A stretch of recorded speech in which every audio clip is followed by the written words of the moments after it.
everybody, welcome back to the Hip Horse. Tommy D along with Johnny Lowe. You're on the Hip Horse watching Derby Talk episode number 5, everybody. Johnny, Risen Star, our first 50-point race, everybody. If you've been following us, this is a big week for Kentucky Derby prep races. Johnny, how you doing?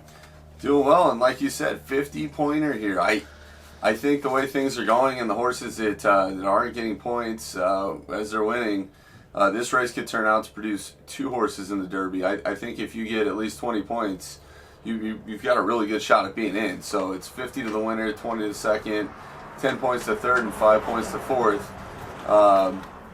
There's a few horses in here that might have enough points after this race to even start looking at the Kentucky Derby. Yeah, great point. We have two on second place on the leaderboard right now with 14 points. So 20 points probably get them in, maybe that 10 even right now.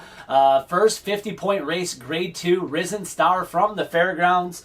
If you're on the Kentucky Derby Trail, this is when you start to get excited, Johnny. You start to see the true competitors come out. You see horses come out of nowhere. They show up. They win the race, and they're pretty much in the gate in Churchill. Everyone's dream. Let's do a quick recap of last week. Sam F. Davis, Classic Causeway, was the winner there, Johnny. Any thoughts on that performance in the Sam F. Davis? He went out there and just destroyed that field. Don't sleep on that horse that I talked about at the end of the video, McAllen. He did win. He looked okay there. I think he's a little bit green. He's getting better. Hopefully down the line, maybe the Tampa Bay Derby, these two square off, and we see if McAllen is able to catch up to Classic Causeway, or if he's good enough to just kind of keep it rolling into the Derby. Yeah, nice call there, Johnny. I had him on a double and picked 3, singled him out. Looked pretty impressive. Like you said, if that horse could, improve over the next race and workouts here, this could be a contender here to pay attention to. Let's move on to the race here. We're looking at the Risen Star Grade 2. The El Camino Real was the other race last week. McKinnon ran second. Bob Baffert wins the race. No points awarded there. So McKinnon is going to take some time off, I believe you said, Johnny, right? I think that's what the connection said. They're going to aim for turf over the summer. Makes more sense. We talked about that in the last video. But right now, we're talking Derby Talk episode number 5. All right, Johnny, let's get to it. Let's take a look at a preview of the Risen Star field here at the Fairgrounds Grade 2. And then Johnny's going to give out his pedigree picks here, everybody, so stay tuned for that. If you're new to the channel, hit that like, subscribe button, ring that bell. Everyone, me and Johnny are pretty busy guys, so make sure you ring that bell because you never know when these videos are going to pop out. They might come out on the race day. They might come out that night before. So make sure you're following us along on the Kentucky Derby Trail. All right, let's get to the field. Number 1, Papa Cap here. Mark Casse and Gaff Leone sits second on top of the leaderboard with 14 points, tied with Epicenter. Third in the comp last time out. Second in the Breeder Cup Juvenile in the fall. So second start of the year. Also finished second in the American Pharoah at Santa Anita. Mark Casse trains. Mark Casse has won the Belmont, has won the Preakness, has yet to win the Kentucky Derby. So this is one of the horses he's taking a look at, trying to get him to get that goal. Number 2, Russian Tank. Gennady de Genento, Jose Vega is going to be riding a local trainer here. This trainer actually won the Louisiana Derby in 2012, so I didn't know much about him, so I dug in a little bit.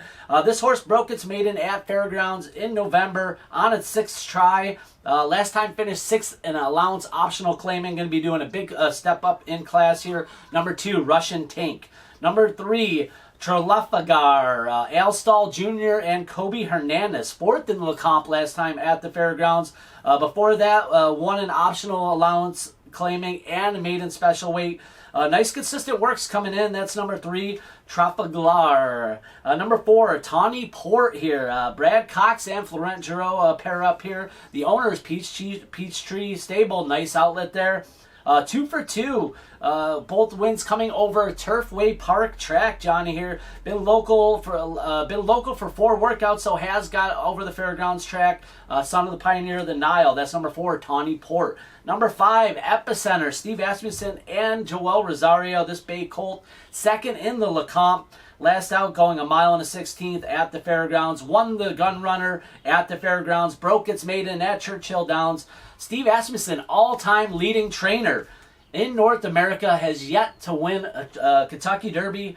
So 21 starters to the gate. This may be one he's looking at to get there, Johnny. Number 6, Pioneer of the Medina, Pletcher and Saez. In the money in 4 career starts on the track. He's on a two-win streak here at the Fairgrounds and Tampa Bay. All 4 starts at different tracks. Working out at Palm Beach Downs. Not too familiar with that, but that's 6, Pioneer of Medina. Number 7, Zandan. You got Chad Brown and J.L. Ortiz here. This Dark Bay Colt finished second in the Remsen from Aqueduct in early December at the 1 1/8 distance. Coming back to get its first start of the year. Number 7, Zandon. 8, Smile Happy, Kenny McPeak and Corey Lannery, this Dark Bay Colt. The owner's Lucky 7 Stables, 2 starts, 2 wins, lightly raced colt. Won the Grade 2 Jockey Cup Stakes at Churchill Downs in the fall. Here, Johnny looks pretty good. Pleasant Tap Mare has some connections there to Funnyside, winner of the 2013 Kentucky Derby. Number 9, Bodock. Brad Cox and Marcelino Pedroza, the son to Street Boss here, 2 for 2 in its lifetime. Right off the pace in its last. Expect the same here, maybe a late kick. That's number 9, Bodock. Number 10, Slow Down Andy, Doug O'Neill and Mario Gutierrez. Redham Racing, strong connections. Won the Los Alamitos Futurity Grade 2 as a 2-year-old. Makes its 3-year-old debut. Nice works from Santa Anita. Doug O'Neill, no stranger to the Kentucky Derby trail. That's number 10, Slow Down Andy. Quick recap preview of the Field of the Risen Star Grade 2. We are shooting this on Friday morning, everybody, so make sure you pay attention to the scratches before you place any bets. Johnny, I gave him a lot of information there real quick, a quick preview. Taking a look at this race, how did you think it came up to your per your eye? Yeah, so nice 10-horse field here, nice and round number. If you go back and you watch our LeCompte video, I did a pedigree breakdown of Epicenter as well as of Papa Cap. So in this video, I'm going to save us a little bit of time, and you guys go back and watch that video, see what we had to say about those horses. I think that's a little bit interesting pedigree breakdown. It could help with your handicapping for this race. This race, I wanted to dig into another 3 horses. I think these 3 horses kind of stand out amongst the rest of the horses that we haven't gone over yet. And I'm going to start with Bodock. Bodock is by Street Boss out of Floating Island by AP Indy. Street Boss is no stranger to horses on the Kentucky Derby Trail, siring Metaboss, who won the El Camino Real, full sibling to Bodock. Hence, Metaboss isn't the full sibling, but full sibling to Bodock is Hence, who won the Sunland Derby, and 3rd place finisher, as well as Arkansas Derby winner Danza. Floating Island may have been 0 for 6 on the track, but has been hot in the breeder shed, with 4 6-figure earners led by just mentioned Hence, who earned over $935K. Second, Dan Ballerina Princess dropped 7 6-figure earners. Strong fem line all the way back, and with AP Indy as the broodmare sire, it's a classic cross. This horse is only sprinted. This is going to be his first time going a route. I see a ton of potential here for this horse to like a stretch out and maybe be a sleeper as a Cox horse at 10 to 1 plus. There we go. I like it. Number 9, Bodock's. Brad Cox, big trainer, getting good things done. Let's keep moving on, Johnny. Okay, then let's look at Slow Down Andy. Slow Down Andy is by Nyquist out of Edwina E by Square Eddie. Nyquist won the Derby against a strong crop with Exaggerator and Gunrunner rounding out the trifecta that year. He has, however, found more success as a stallion on the turf than dirt, with leading male earner Gretzky the Great being a turf horse. But it's early for him, and he could throw a nice one on the dirt. Edwina E is another mare that didn't break her maiden, but comes from a good fem line. She has dropped 3 foals, all winners, and 2 black type. This horse, everybody's got their eye on him because he beat Messier in the race at Lowe. Sal Messier came back, obviously, to win by 15 lengths a couple weeks ago. Yeah, great point there. Number 10, Slow Down Andy. Messier, especially impressive win last time out, so eyes are on him out here in California, everybody. Let's move on to the next one you want to discuss here, Johnny. Yeah, and last but not least, we're going to talk about Smile Happy. That's the horse that everybody's chomping at the bit to see. 7-2 morning line, I think, is kind of a fallacy. I think he's going to go off probably heavily favored, but let's dig into the pedigree. So he's by Run Happy at a Pleasant Smile by Pleasant Tap. Run Happy was a very nice sprinter, and his leading progeny, Following C, has earned over 800,000 sprinting. But sire Super Saver won the Kentucky Derby. Third sire Maria's Mon also sired winner Monarchos.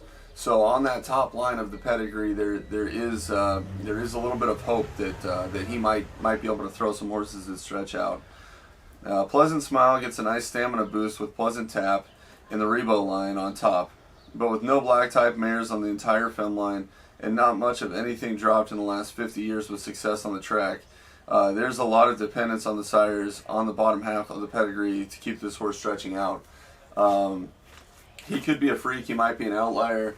I think a race like this where he's stepping into a race with some pretty good horses, we're probably going to get a better grasp of exactly where he is. A lot of people are going to look at the Kentucky Jockey Cup where he beat some horses, Classic Causeway, who came back and won that Sam F. Davis impressively, and the other horse that ran third in that race, who was Wyatt Abario, who came back and he won the Holy Bull. It's turned it into a key race. I think a lot of people are hoping that the trends continue here. Yeah, great point there, Johnny, about Smile Happy. Kenny McPeak, trainer, has a lot of 3-year-olds firing in his barn right now, so Smile Happy, one of his top contenders there for him. Johnny, we took a breakdown of some other pedigrees. Why don't we go out and give our top 3 for this race, the Risen Star from the Fairgrounds. What do you say? Okay. Number 3, who do we got? Okay, so we're gonna make some bold predictions here. I think we're gonna get off the path a little bit.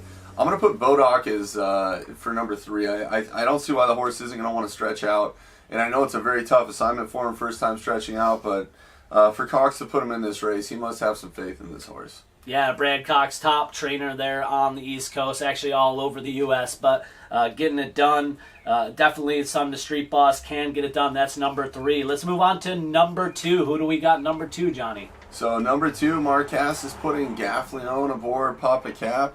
I think that could be a winning move. I don't know if I'm a huge fan of being on the rail, but Papa Cap is a good horse. He's been running in some tough races.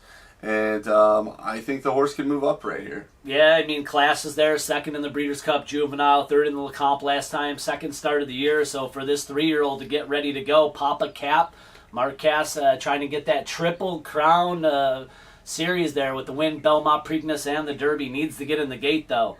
Who do we got at number 1, Johnny? Let's give it to him. Number 1, I'm going to take Epicenter. I'm going to throw out Slow Down Andy. I'm going to throw out Smile Happy. And we're going to go through the team of Rosario and Asmussen. Yeah, Joel Rosario, Steve. I mean, how could you go wrong here? Like I said earlier, all-time leading trainer. Connections seem to be there. Second in the LeComp last time and won the Gun Runner, so able to get it done here. Epicenter, this Bay Colt, and you get Joel Rosario, one of the top jockeys, top trainers, top jockeys in America combo there. Number 1, that's Epicenter, everybody. Well, thanks for joining us on the Hip Horse Derby Talk, episode number 5. We are on the trail of this year's 2022 Kentucky Derby. It's going to be a good one. It's the 148th running, the Run for the Roses. Johnny, what else do you want to say before we get out of here? Good luck. Stay hot on this trail, and as the points keep rolling in, we'll get a little better picture of the Derby, and stay tuned. It's definitely going to heat up here in the next couple of weeks. Yeah, Johnny, it's going to get real hot real soon. Make sure to throw down in the comments who you guys like in the race. We're going to start doing some giveaways on the bigger races like we did last year. We're going to come back to that Triple Crown giveaway again. So stay tuned, subscribe to the channel. You never know when a video is going to pop out, everyone. We appreciate you. Good luck. We'll catch you next time here. Derby Talk on the Hip Horse. Tommy D, Johnny Lowe. See you next time.